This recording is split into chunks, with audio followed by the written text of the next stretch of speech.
Hello বন্ধুরা, আশা করি সকলেই ভালো আছো, সুস্থ আছো। এটা হচ্ছে অ্যাডেনিয়ামের রোজি ভ্যারাইটি, হোয়াইট কালারের। এর আগেও তোমাদের অ্যাডেনিয়ামের একটা ভিডিও আমি দিয়েছিলাম, কিভাবে লাগাতে হবে তার যত্ন, সমস্ত কিছুর আপডেট। এখানে যে বীজটা লাগিয়েছিলাম সেই বীজটার থেকে চারা আমাদের বেরিয়েছে, সেটারই ভিডিও তোমাদেরকে দিলাম। বীজগুলো ঠিক এইভাবেই লাগাতে হবে। তার ঠিক 10 থেকে 12 দিনের মাথায় আমার এই যে চারাটা বেরিয়েছে, দেখতে পাচ্ছ খুবই ছোট অবস্থায় এখন আছে। ঠিক 10 থেকে 12 দিন পর এর পাতা বেরিয়েছে।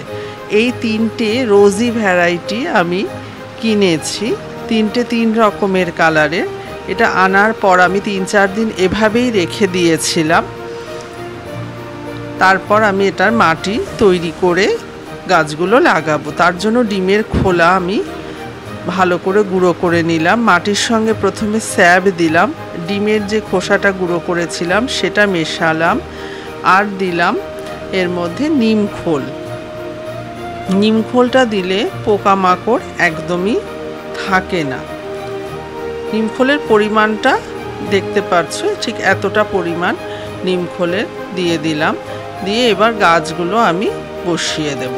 প্রথমে স্টোন চিপ নিচে দিলাম যাতে জল না জমে। এই গাছে মানে জলের ড্রেনেজ সিস্টেমটা যাতে ঠিক হয় সেইভাবেই গাছগুলো লাগাতে হবে। এবার আমি গাছগুলো আস্তে আস্তে পটের থেকে বের করে তারপর আমি রিপোর্ট করছি।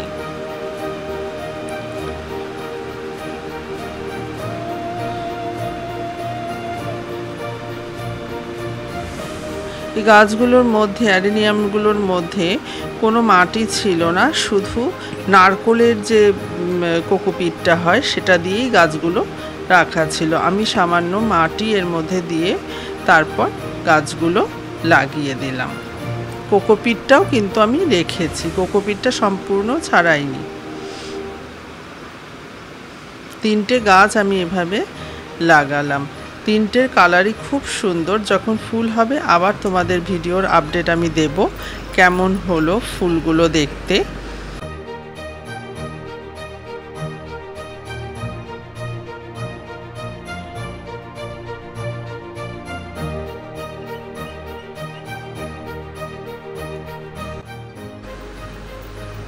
এই গাছে জলের পরিমাণ খুব কম দিতে হয়, দুবেলা করে আমি এই গাছে স্প্রে করি।